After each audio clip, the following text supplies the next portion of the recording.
10 миллион ақшаны ИФСіне аударған жаңағы қыз бала келді. Тергеушілер соны апарып анықтамағанда қай үйге кімге барды? Ол тәуекелдің үйіне барды ма, басқа жерге барды ма?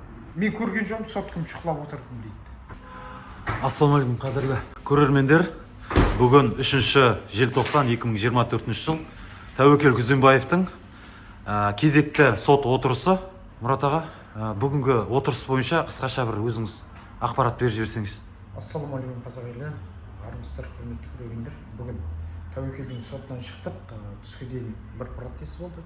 Түстен кейін екінші процесі алқабилерді талқылап, уже алқабилер арқылы қарап отыр. Бұл жерде мемлекеттік айыптаушы сот процесін тергеу барысын сұраған кезде бірінші куәгерлерден бастайық деп, сосын жәбірленуші содан кейін барып ары қарай жалғасын табады деп. Сол кезде Тәуекел Күзембаевтың адвокаты және Тәуекел Күзембаевтар өздері бірінші жәбірленушіден, содан кейін бар куәгерден сол сияқты сатылармен қаралу сұрады. Бұл жерде судья енді алқабилерді де алжастыруы мүмкін, даже біз де алжасып отыр. Қазір таңда бірінші куәгерден бастады. Себеп неге? Куәгер қай жақтан келіп жатыр, кімнің арқасында келіп жатыр, қай істе куәгер ол. Біз түсінбей жатыр осыны. Алды да жәбірленуші куәгерден бастады қазір. 4 куәгерден бүгін сұрақ жауап алды. Бұл жерде шатыстар болды. Ол шатыстарды алдағы уақытта айтып отырармыз. Және жаңағы Тәуекел Күзембаевты осы күнге дейін жасырын тергеу дейді, жыта дейді, жыта 1, жыта 2, жыта 4 деген бар екен. Енді жаңа біз анықтап сұрадық. Жыта 1-де адамды бақылау, видео камерамен үйін, және жүрген жерлерін деген сияқты. Жыта 1, жыта 2 деген нәрсе ол телефон тыңдау, прямой звондаған нелер тыңдайды. Ол бар, оны көрсетіп тұр. Енді жыта 4 дегені бар. Жыта 4-те телефонға бүткіл аппарат салып, WhatsApp, басқа да каналдардың бәрін суырып алып тыңдауға не алатын. Енді бұл жерде біздің күдігімізде туындай бастады. Бұларды неге бермеді? Тергеу сатысында да бермеген. Адвокаттар және осы қорғану жүйесінің пайдаланып өзінің баптарына сәйкес тергеу сотына да жазған. Олар да бермеген. Жаңа осы сотта қайттан қорғану барысында осыларды алдын ала танысу үшін сұрады. Жыта 1 мен 4-ті. Және оны ашық қалдырды. Тағы бермей тұр.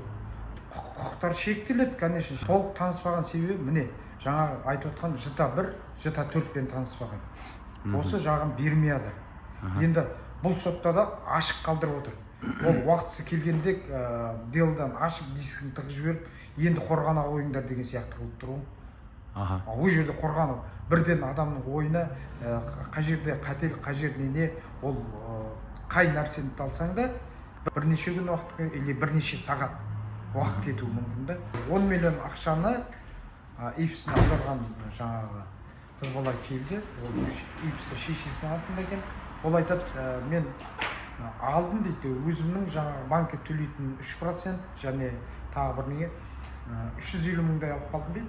Қалған солаймен жаңағы падение қонышбай алмасқа бердім дейді. Ол ақша Тәуекелге жетті ма, жеткен жоқ па? Тағы бір сұрақ болып тұр да бұл жерде. Ол кісі айтады, біз апардық дейді. Апардық та сол жерде бір үйге тоқтат, сумкісімен бердім дейді. Өзінің сумкісімен, жаңағы кісі өзінің сумкісімен қосып беріп тұр ғой, ақшаны 9 миллион 650 мың ақшаны сумкісімен қосып. Енді сумка қайда? Кімге беріп тұр? Қонышбай алмасқа беріп тұр да. Енді ол кісі біреуге апарып берді дейді. Енді ол кісіні көрдің ба десе, көрген жоқ дейді. Барған жерін анықталасы ма деп еді, анықталам дейді. Енді тергеу барысында тағы бұны тергелмеген. Тергеушілер соны апарып анықтамағанда қай үйге кімге барды? Ол Тәуекелдің үйіне барды ма, басқа жерге барды ма? Мен көрген жоқпын, сот кім шұқылап отырдым дейді. Алдағы 10-шы осы желтоқсанға сағат 10-ға қалды. Сот залында шындықты көрейік. Шынымен блогер мен Тәуекел алды алмады деп мен айта алмаймын.